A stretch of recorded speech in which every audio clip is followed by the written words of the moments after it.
So Dickson, there you are. I'm so happy to see you. And as I mentioned to you briefly, I've been looking forward to this all day long. I know your name shows up as Dickson and it's Dickson Kwesiga, and you've got just an incredible story.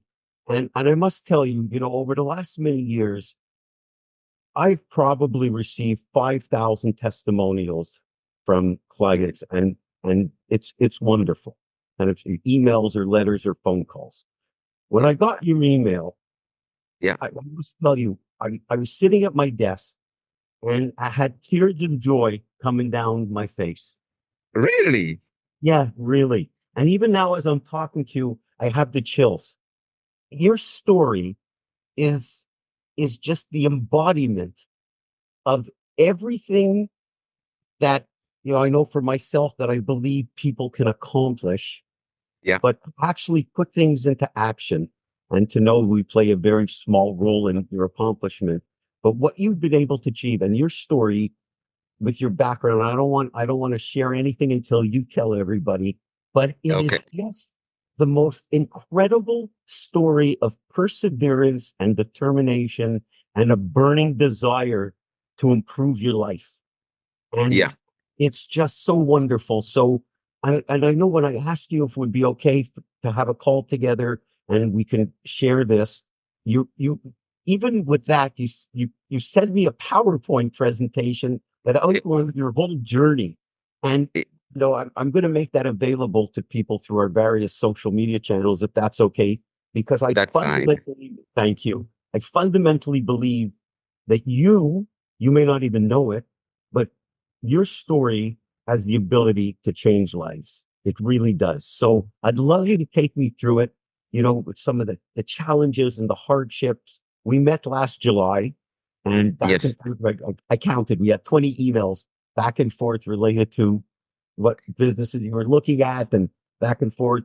But tell me again, the journey, this number the hunt, and as you put in your PowerPoint, the hunt, and how many businesses you looked at. And please also share that 80-kilometer story because that's craziness to me. So please Okay. take as much time as you'd like. And I'm going to just sit here and smile like a proud papa, my friend. Okay.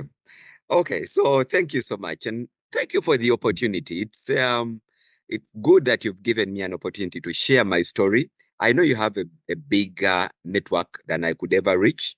So it's great to be able to share my story. And it's been an interesting one. So you talked about July, but I got my visa in end May, early June Got it. to From to Uganda from Uganda to move to Canada to Canada. with family, with family.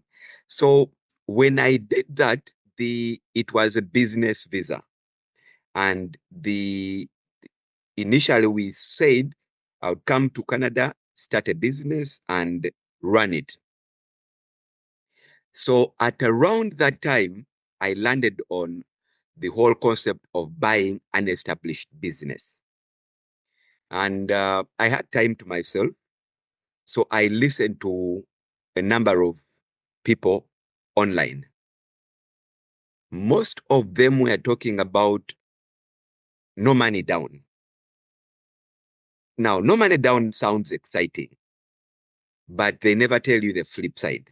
And with my background, I felt like, and then at the end, they will tell you to subscribe to um, join a group or pay for training or mentorship or something, upwards of $5,000.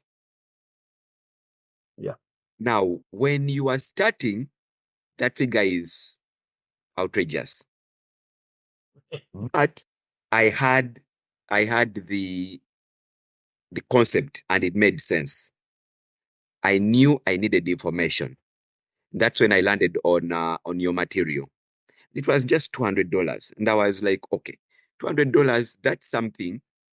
On one side, I invest and learn something. On the other side, if it doesn't work, 200 is not so much compared to 5,000 because 5,000 is a risk. There's no guarantee.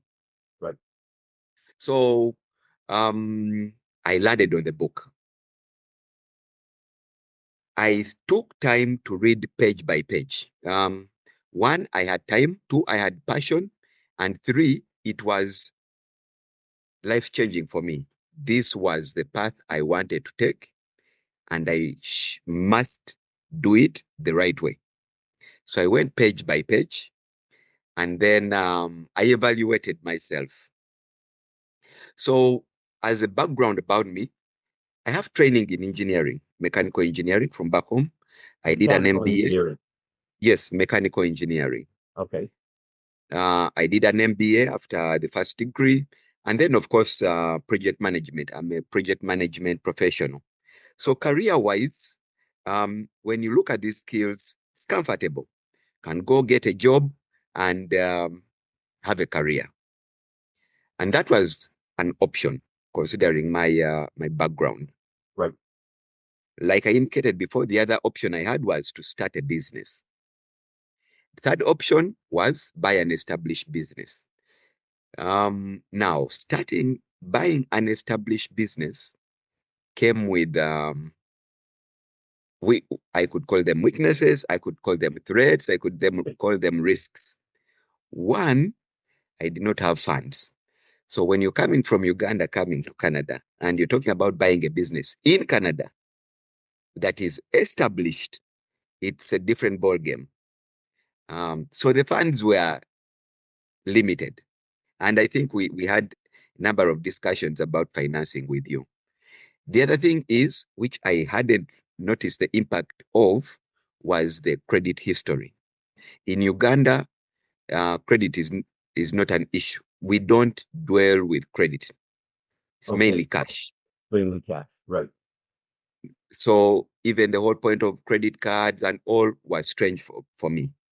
So I come into this economy, and this I learned down the road. Your material didn't talk about it. Back home, I didn't have that experience. So I learned here. And when I start looking around, they start talking about credit history, which Right. I didn't have. Which I didn't have. Then, of course, I didn't have networks because I was new. I don't have family. I didn't have family then. Of course, now my family is and all, but I didn't have family. Of course, it was a new market, new experience. So, but my opportunity was I had a passion. I have run business before, um, waste management for past 10 years. So I knew deep down that if I was able to close a deal, I would be able to run a business.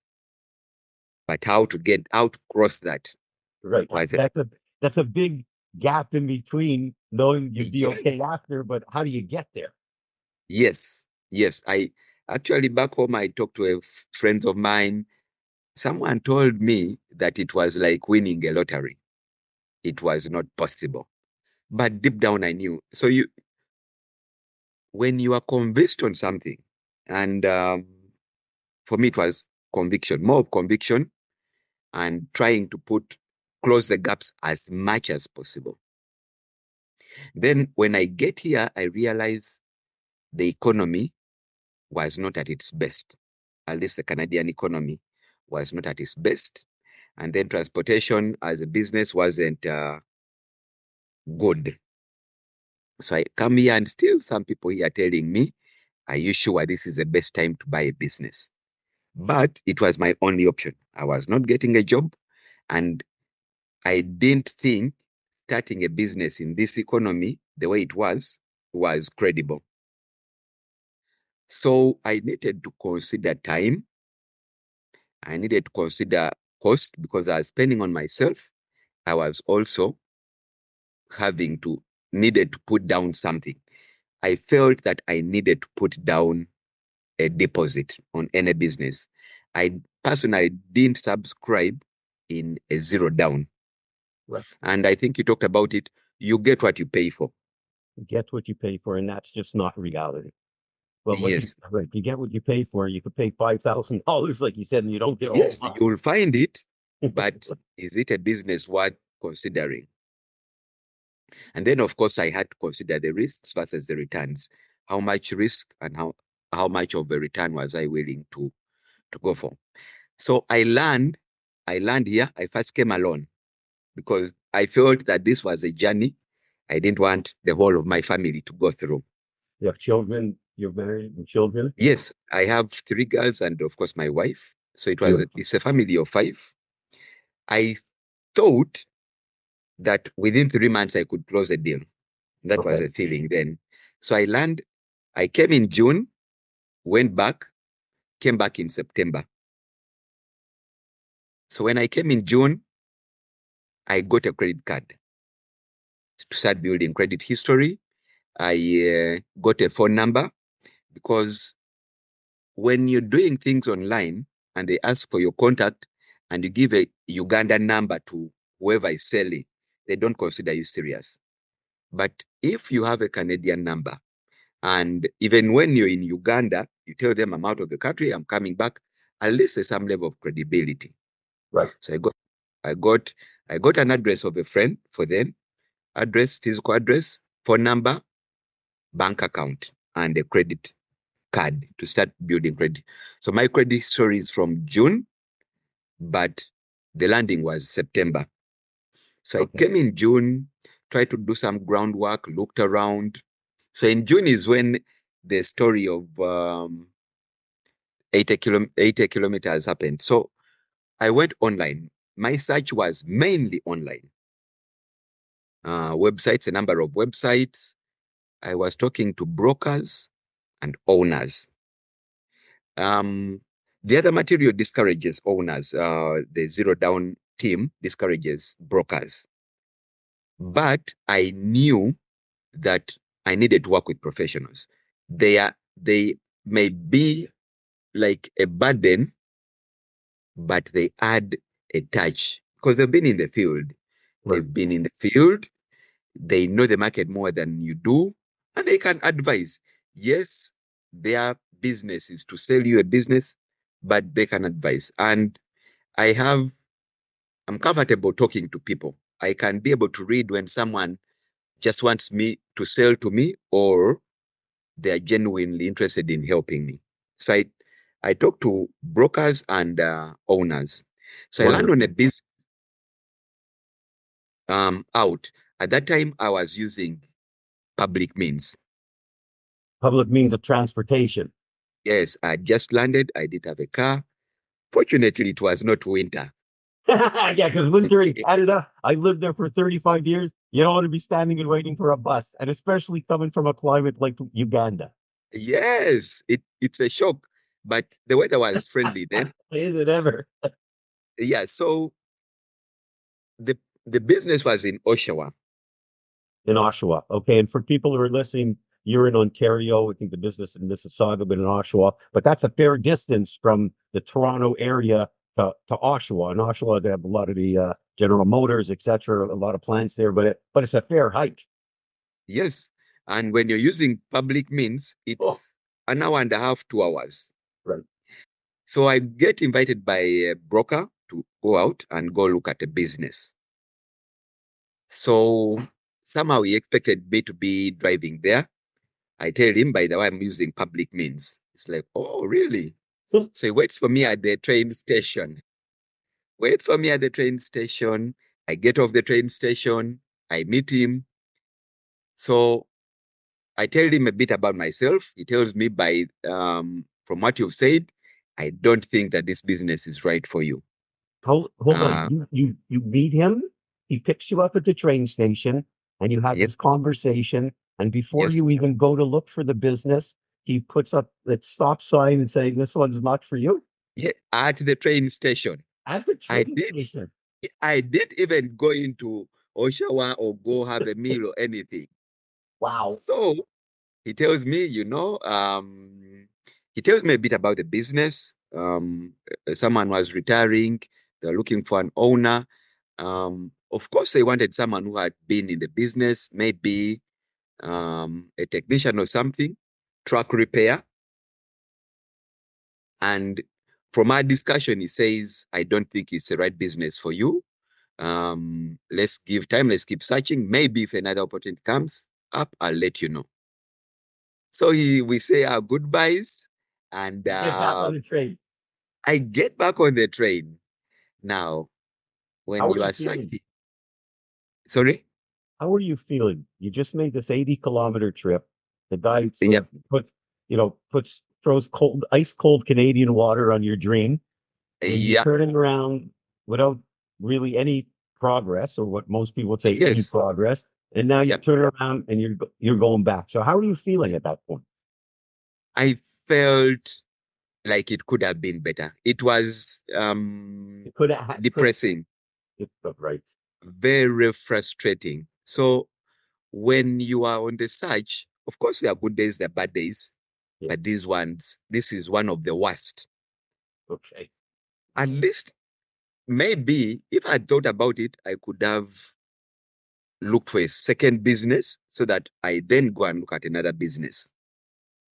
But immediately I had to board the train and get back. And it was it was a low moment for me. But I had to keep going. So of course I killed that day. You call home, have a chat, um, and then of course get back on the search. Right Get back. back. Of course, I know people are all not the same. It will not be. I didn't think it would be easy. So I keep looking. So that was June. I go back to Uganda, come back in September. Now, between June and September, I was lining up appointments. So I would reach out to someone whom I'm interested to, and then I would. Oh, I think my wife is connecting. Oh, wonderful. I saw something. Okay. That is, I. Yeah, Hello, MKK. is this my wife? I think someone's popping up now. Hello. Oh, yes, it's my wife. Oh, hello there. Oh, I'm so happy you joined us. That's Eh, wonderful. Okay, she goes and showing up as Thanks for MKK. having So me. what's her first name? she's Miriam. Miriam, biblical Miriam, right from the Bible. Yeah. Kwesiga, the third name is longer. It's Kukundakwe. Kukundakwe. Kukundakwe. Wow, nice. Okay, a real Oh, nice, strong Ugandan name. And Miriam, I'm yeah. thrilled that you joined us. Feel free to By the put on your way, camera if you'd like. I'd love to see you.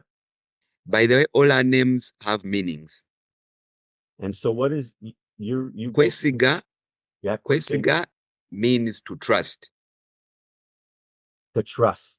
to trust. Kukundakwe is his love, like Well, God's love. God's love. Well, Yeah, that's a really wonderful wonderful combination, right? Because yeah. trust takes you a long, long way. As I'm listening to your story, I mean, Eh, it's it's quite it's fascinating from a standpoint because everything you've said to this point, as you were talking earlier on, I was thinking this is a man who's trusting in the process. I mean, you're getting knocked off the railroad tracks every single Yeah, chance, and you're still, trusting in the process. So it's probably a very appropriate name and God's love. Wonderful name, Miriam. Beautiful. thank you. So, Miriam, you found us in the middle. I'll just keep going. Yeah, so that was one of the searches. So I lined up opportunities so that when I come in September, I start looking. Now, in the middle, I got in touch with someone from Pakistan who was also interested in this process. So he proposed that we partner. If we get a deal, we go at it together. And then we see how it goes. And I think I asked you a bit about partnership. Yes, you actually sent me an email about that. Exactly. Yes. So he had PR, permanent residence in Yeah. Canada. So he had been here a little longer. So he had credit history. He had the permanent residence, so he could be financed. And he had been here longer. But he was working. So He I was had working for the time. government. So I had time.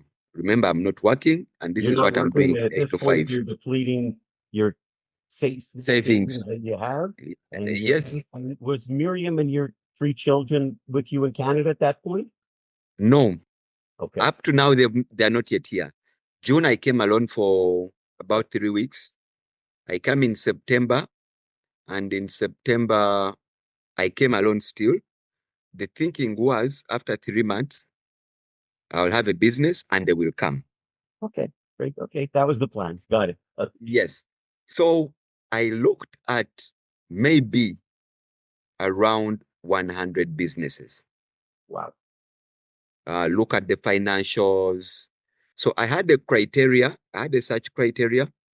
I was looking for at 4 fields: manufacturing, transportation, that is logistics, truck repair, and all that.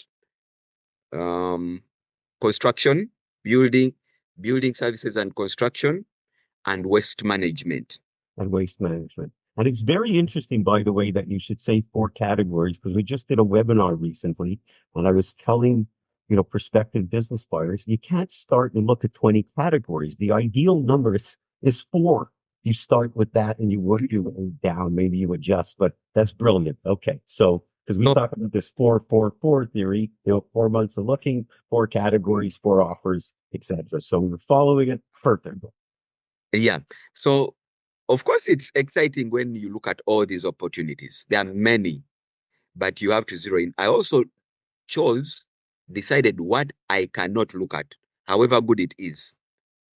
I felt I couldn't do franchising. I felt I could not do food, restaurant, and that line of, because of my background and all those ones are out of the way. Franchising because of opportunity for growth. Right. Great. So That's a great observation. and then I had some financial criteria, income criteria, price. Now, price, I was fluid because if I get a very good opportunity and they're willing to finance, I wouldn't have a problem. But I also didn't want it to be too low. So I was open. So I searched a number of them.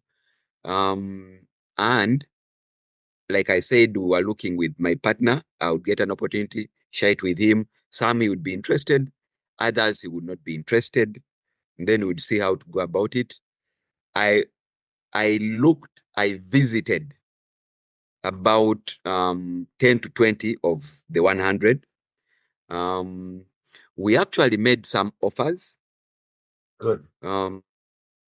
How did it feel making your first offer? Oh, it was exciting. So I'm the kind that is ready to take a jump. Right. Yeah, no kidding. You moved from another part of the world. Yeah. I think you're underestimating. I mean, I think it's more than a jump. It's like that. Wow. Yes. That's definitely a character. Yeah, and I know it can be a problem. So usually I share with my wife. If she feels uncomfortable, I pull back. So this is your, this is your trusted, your name, an absolutely trusted advisor, and she knows you well as a human being. And so if she sees you starting to go, as we sometimes off the reservation or heading in the wrong direction, she says, whoa, Dickson, we need to put on the brakes a little bit. The best advisor possible. Yes. Miriam's camera is on, but if she was on, I tell you, Miriam, you should give a big smile now, because that's the type of advice people need. It's wonderful. Yeah. So we put in the first offer we made was for a construction business. We had a discussion with a broker. So we started talking with brokers to be on our side, buyer side brokers. So we talked to this broker. He had a business he knew about. We went, visited it. We put in an offer. We knew our chances were low. but we said, let's put in anyway. Actually, when we were putting it in, he said, there may be a better offer, but go ahead. And like you said, you don't lose anything. So You we put only in an, gain because it's the first one, especially, right? You just yes, it is. It right. is. It just get over that hump to go. You make an offer. There's you not only do not lose anything, you gain a lot because you gain a Yes, tremendous amount of on the experience. confidence side. Yeah, So that one, they didn't get back to us. they didn't.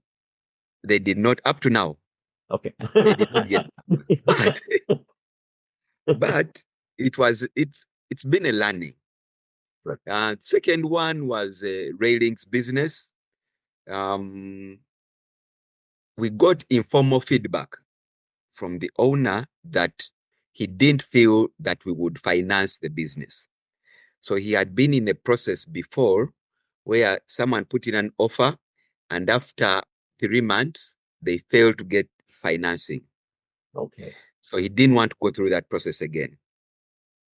Yeah. The second one, my partner was passionate about it. He really wanted it because I think they were countrymates. The owner was from Pakistan. He's also from Pakistan. So Got he it. really felt passionate about it, but it didn't go through. So finally, I landed on this business, a truck repair. Now, I looked at the details, I looked at the numbers, I felt there was an opportunity. And this is why income was good, but net profit was low. So my thinking was, if I can improve the profitability, then I can make a return out of this. That is one. Two, it had employees, it has staff. It had actually up to 6 technicians, who were many. Three, there were 2 owners. One of the owners was willing to stay. Right. Now, I felt that this was a good opportunity. My partner felt it was not a good opportunity. So I had to make a decision. Right. Do I keep looking with him, or do I go ahead with this offer? And this was now December. So what happens in December is, around that time, now family is about to come in, the savings are going low, and I can't keep looking. Right. Right. Because you're at that point you were living off your savings, right? And hoping Yes. exactly. And now it's been 3 months. Right. It's been 3 months. Of course, I've been alone. When you are alone, and as a man, there are things you can forfeit. But when you have family, that may not necessarily be the case. Yeah, so I felt that this was a good opportunity. So I put in an offer alone. And I told my colleague, you know what? Me, I'm going to put in an offer. He's like, if you want, I don't think it's a good opportunity, but you can put in. He felt that I was buying a job, Okay. that it would tie me down, because the whole thinking was, get a business where you're not tied down. That way you can grow. But I felt with the team in place, maybe it could commit me for 6 months, but after 6 months, I don't have to be seated there. He didn't feel that way. So I put in an offer alone. Actually, no. I chose to pursue it alone. So I had a discussion with the owner. We had a detailed discussion. Now, because I was alone, I didn't have the option of sharing the funding. So it was steep for me. Up to this point, I had now realized that I could not get financing from the bank.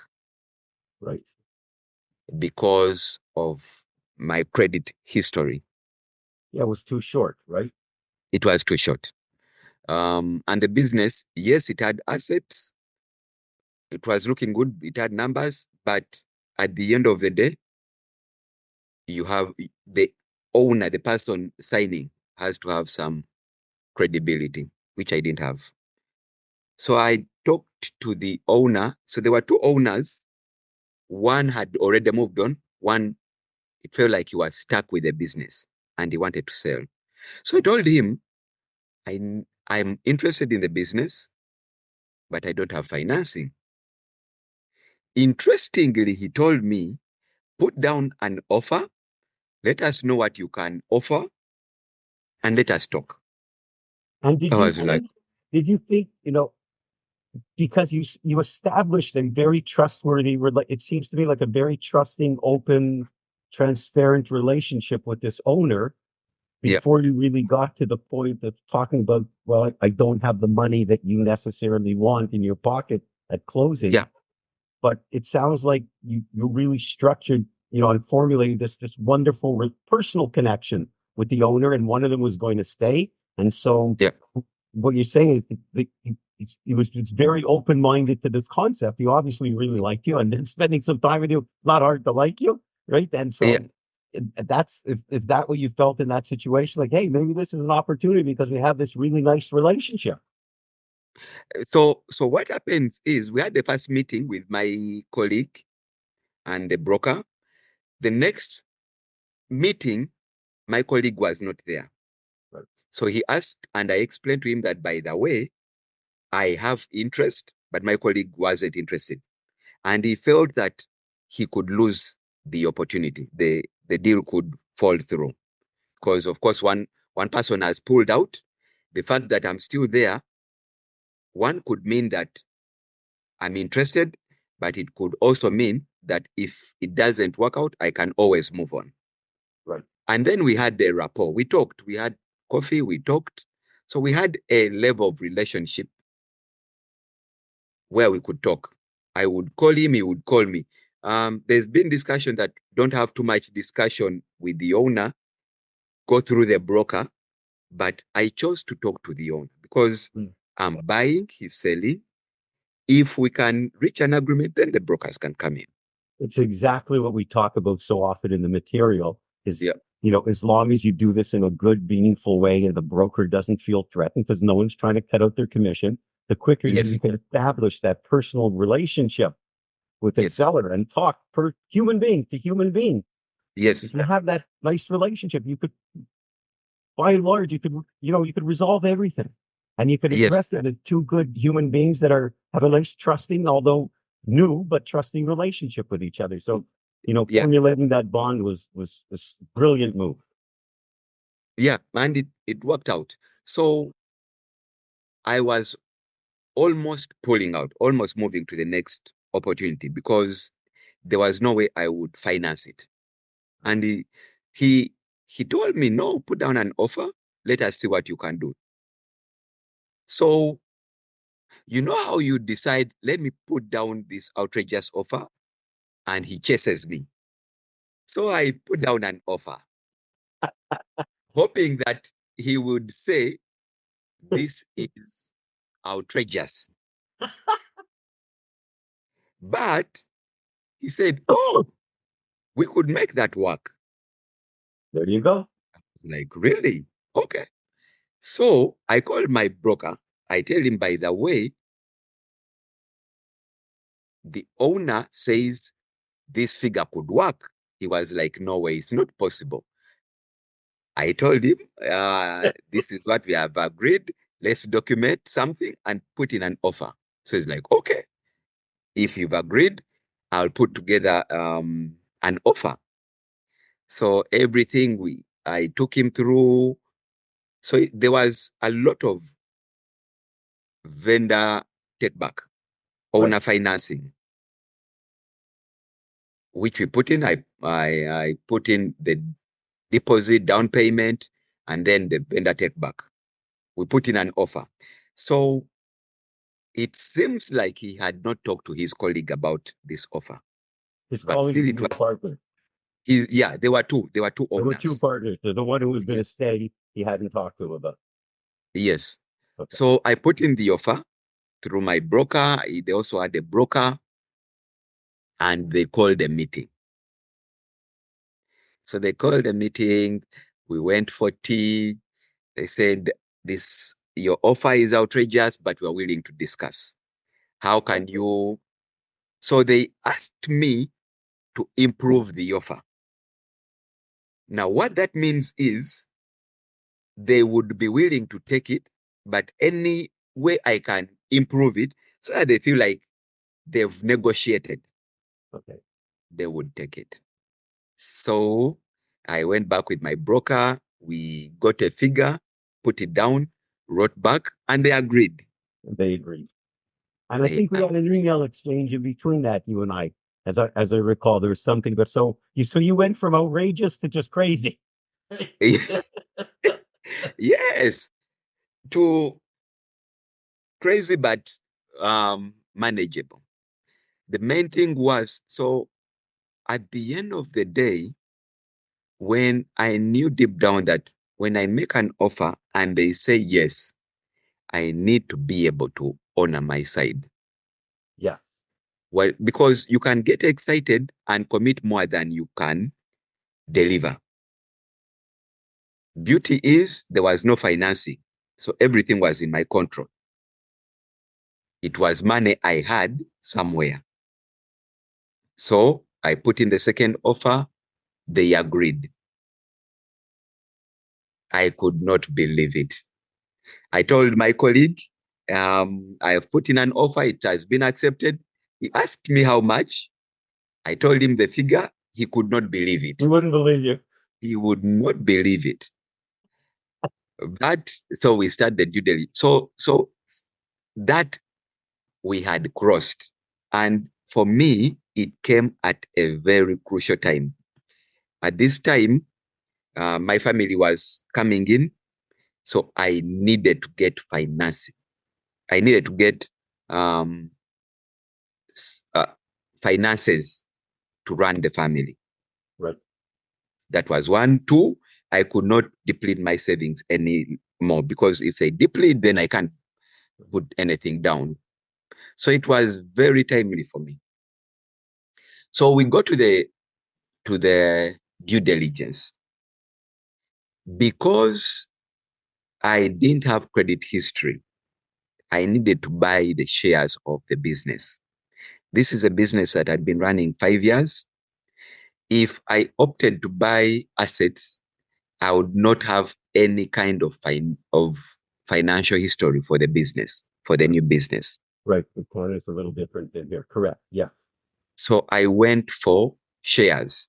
Right. And then you could leverage and demonstrate that you could take your history of the business, your own later, but if you wanted to get additional capital afterwards, yes, you could demonstrate that you have 5 years versus starting at 1 year. Yes, please. Yes. And it made a lot of sense. Yeah. But it also meant that I couldn't make any mistakes with the professionals. Yes. This is a new environment. I don't know the legal environment. I don't know the accounting environment. I have done MBA. I understand the books, financial books, but I understand what has been presented to me. I may not know the risks involved. So I acquired an accountant. I acquired a lawyer. And they did my due diligence. They looked through the offer and the paperwork. Of course, on the legal side, it was a bit more work. On my side, there are two owners buying a business. It's been running 5 years. So I did put in a bit more work. On the finances, fortunately, there was not a lot different from what I expected. Okay. Yeah. But still, for my cushion and being the first deal I was doing, I paid for an accountant. Now, on the subsequent deals, I may or may not take on an accountant, but I had to. So we went through that process. Now, this is December. So somehow, I felt that we could fast track the process And by end of December, I have closed the deal. The professionals told me, no, it may not be possible. Now, when you're looking from my side, I'm anxious. Right. I feel that we should close it or whatever. But the beauty of the professionals, and they didn't know each other, but the message was the same. Right. Okay. Give it time. There is no way we can do this in a very short time. It was the same across from the broker, accountant, and the lawyer. Yeah, So but I they took my haven't met time. Dickson. Yeah. So I was like, okay, where we've reached, I can't rush it. I can't mess up. Let me give myself time. So we went through the process. And end of January, all the paperwork was in place. We signed the documents. 1st of February, I was the owner of an established 5-year-old business in Canada with my wife. So we had established a business. We had created a business, a holding company with my wife. And that is the one that actually purchased the business. And it's the one that is owning. Then we went through the bank process, the lease process. All this is post-closing. And that is what we have been running since February. What an unbelievable story. I mean, even the last part when you talked about getting it by the end of December, I'm thinking to myself, it's possible he's going to get this done. They probably wouldn't have thought you get in January, but the whole story from like just, coming by yourself without your family, telling you that your partner, your colleagues telling you it's outrageous, the broker, everybody, when I listen to this, it's like at every turn, there's situations or people that are telling you no. There's the Yep. one in Uganda who's telling you that it's like winning the lottery. You come to Canada, you don't have credit, you don't have a place to live, you don't have a car, right? You have no credit history. You're living on capital. It's you. Sometimes in life, decisions are always very easy to make when you don't have options, and you didn't have an option. Yeah. You have to be successful. Yeah. I mean, your story is unbelievable to me. It's Thank just you. crazy. I mean, like, and like, there's so many things running through my head right now. I got to tell you, I got to try to organize these because a lot I want to convey to you and Miriam, which is like, you know, you manage this whole thing because at every turn, like you take a train for 80 kilometers, you get off the train, the broker tells you the business is not for you, go back on the train.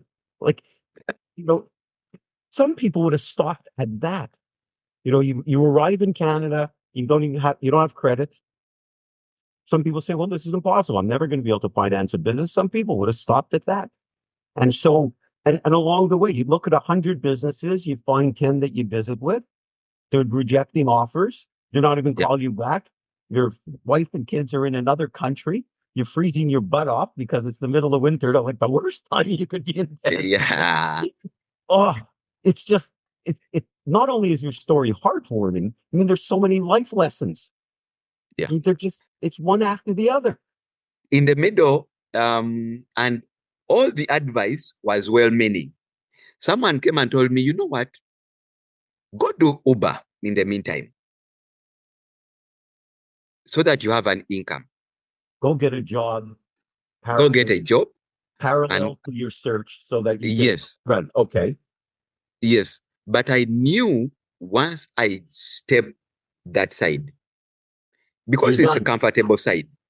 Yeah, because that's the easy path. That's the easy part. That's the easy path. And then if you go take a job, you're working 40 hours a week plus. Your family's new. You want to take care of them. You don't have to be devoting 5 hours a week to this, and you're looking for a business. And as the time goes on, your dream fades. Yes. Versus saying no, you just I'm not giving. It's like when they used to talk about in the army when they cross the bridge, they burn the bridge behind them. They burn the bridge. Right, they burn the bridge, and so there's been burnt bridges. Yeah, if you ask me. you you burned the bridge. So now, when you emailed me recently, one of the things you mentioned, thinking, all right, here you are thinking about potentially buying a second business. Yes. So in the process with my other partner, we had lined up a number of businesses to visit. So him, because he has not, up now, he hasn't found a business. Right. And so there's an opportunity that came up that is credible. It's a lot bigger than this, and it looks credible. He is interested in it. So and I was talking to my wife about it today, and I'm like, this is something I can do. After my belief, like I told you, is after 6 months, I'll be at a point where I don't have to sit at this job 8 to 5 Monday to Friday. Right. For this period, I'm studying the business, putting some processes in place, but I will have time. So I want to start exploring that option. That's fantastic. And you're going about it in the perfect way. We talk about it in materials, post-purchase priorities, and we get these people all the time who have these delusions of buying absentee run businesses. And I always tell them, absentee run businesses equal absentee profits. You have to get into the business for 6 to 12 months. You have to immerse yourself, learn the business, get the right people into place. If some of them are the wrong people, get them out, get the right people back, into the key positions, but to learn the business. Because if you as the owner don't know the business better than anybody else, if someone leaves or something happens, you're stuck. If you don't know the business is going to disappear quickly because you have no idea. If a key manager quits, you don't even know how to hire a manager. So you're going about this absolutely textbook perfect. And then in 6 months, and maybe it'll take 9, you'll give yourself, I just love the fact that you're already thinking about the next business. That to me is like just crazy. It's beautiful. And there's no reason, because once you get two, it's easier to go to 4. Yeah, it's easier. Of course, now with all these lessons I've learned, the next one should be a lot easier. A lot easier, and a lot of lessons learned along the way. And I will tell you that as your whole story is just phenomenal. And thank you. Just for me to know that we played like a tiny, tiny, tiny role. It's not tiny. When you're starting from zero, all the information you can get is helpful. And all the information I used, and even now, I still use, is from that book. My wife knows about the 500-page book, but I sat down, I printed it and went page by page. And I put markers so I can always make reference. But it was not a small bit. I could not have done it without information. So thank you. I got to tell you, this is just, you're gonna make. I told you at the beginning when I read your testimonial that tears of joy running down my face, and now I'm sitting here getting all emotional again. So it's there's no greater gratification. I've been so blessed, and I'm so grateful, and financially, of businesses that I bought and sold. And the greatest joy I get in my life, besides my family, of course, is when I get to hear stories from people that we were able to help, and their lives have changed. And there's lots of those stories. I can't think of one that mirrors the beauty of your journey, because thank you.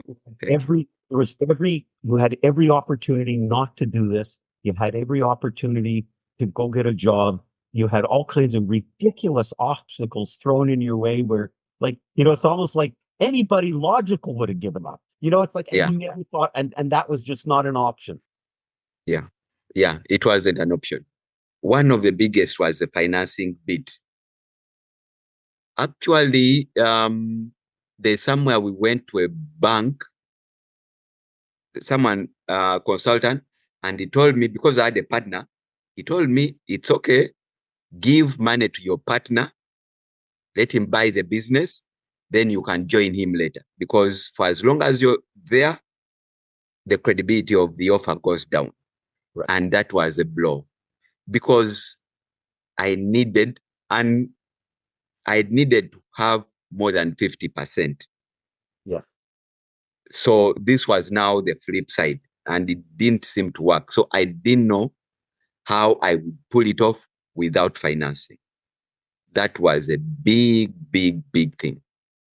And you managed it. Sometimes in situations where you have to obtain more seller financing, and I tell Yeah. people all the time, don't be delusional. You're not buying a good business for no money down. It's not going to happen. There's going to have to be something wrong with the business. With seller financing is there. You just have to find it.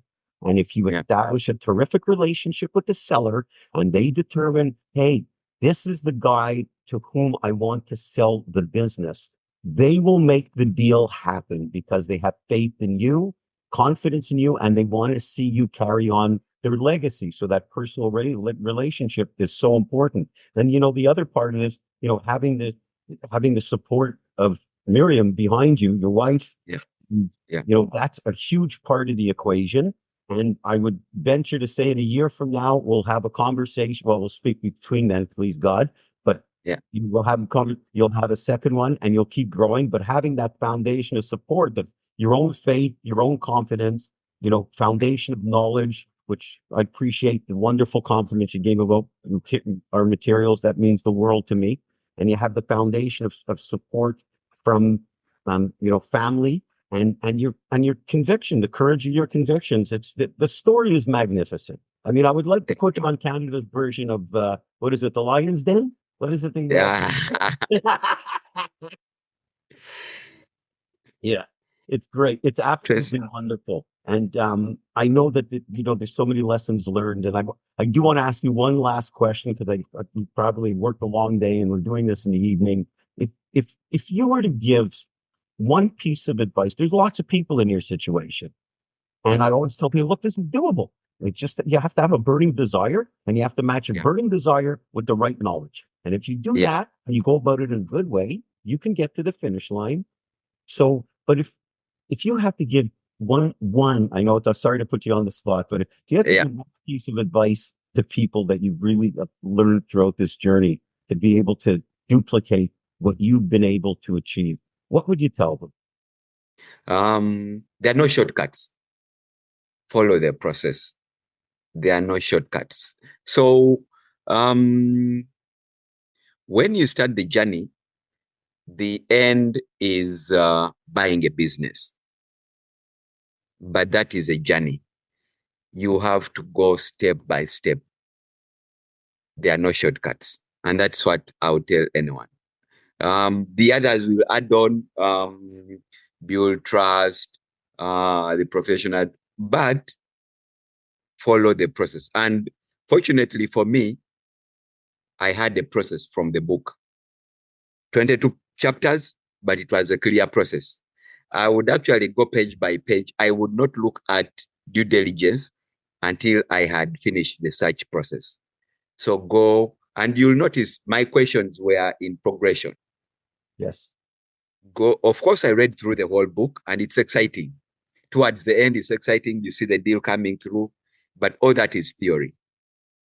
On the ground, you go step by step. Handle each case as it comes, and it actually works out. And it works out.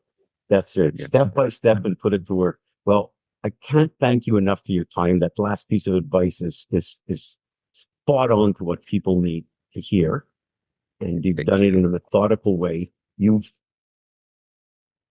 so inspirational and your story is so wonderful. And I'm so honored to have spent time with you and Miriam. And I hope we get the opportunity, my friend, to meet one day in person. And even if it's in December in Canada, I'm okay with that. And just I wish you just tons of success in your business and with just lots of love with your family, and just just God bless you with wonderful things continuously, because you truly deserve it. Thank you. Thank you so much. I really appreciate the time I've spent with you, and I appreciate the support you gave me. You gave me the book, and you've always responded to all my emails. And I really appreciate. So you see, the email reply does two things for me. One, it's like hand holding. I'm not walking the journey alone. I can always refer to someone who has been there. And then, of course, the information that you share, the response. But the fact that you reply means a lot. It's my pleasure. When I tell So people that I sit here all day and answer emails from people like you, a lot of people don't even believe me. And it's, you know, and I know how appreciated it is, and especially your very kind words, but it makes Yeah. the difference, you know, just giving someone a pile of information that you're letting to try to figure it out. I know how it helps, how much I suffered when I started buying my first couple of business, how many dumb mistakes I made. And I long to have someone, like you said, a hand holding process or a guide, you know, a hand holder that I could bounce ideas off. It's been so helpful to me, and it's something that I always insist on doing myself, because I know it single-handedly can make the difference, and I know how much you appreciate it, and you've mentioned that several times, and I thank you for that. And it's just the advice and your story. It's going to inspire a lot of people, and if it doesn't, I'll tell you one thing: it's changing my life. It really has. It's just when I got you first.